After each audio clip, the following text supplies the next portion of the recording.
आर्थिक सत्ता है, राजनीतिक सत्ता है, सांस्कृतिक सत्ता है, माने जातिवाद है, राजकाज है या मान लीजिए पूंजीवाद।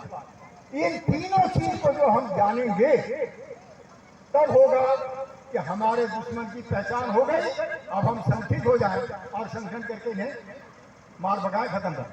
यही बहुत सारे लोगों ने कहा, कविता में भी हमारे मित्र मास्टर साहब ने कहा जी सामंतवाद से ये लड़ाई लड़े थे।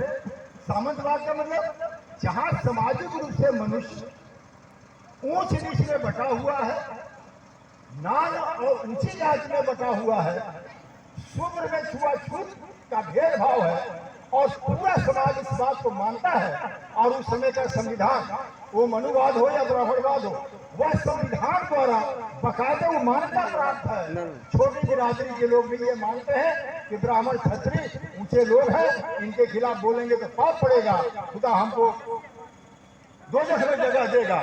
और बड़ी जात के लोग मानते हैं कि हमारे दास्ता के लिए या पूरी दुनिया में दास्ता रही है, भारत में दास्ता रही है, वो दास्ता अंतर बस इतना ही है कि भारत की दास्ता पुश्तैनी हो गई, जन्मजात हो गई।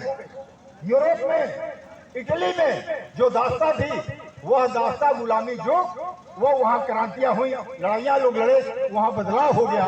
भारत में वह दास्ता कायम रह गई।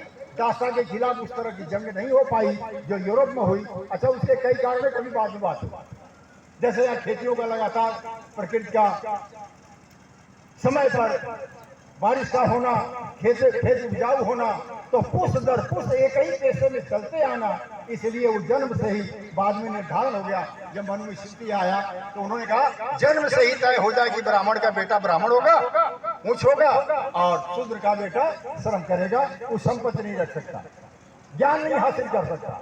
अगर हासिल करेगा तो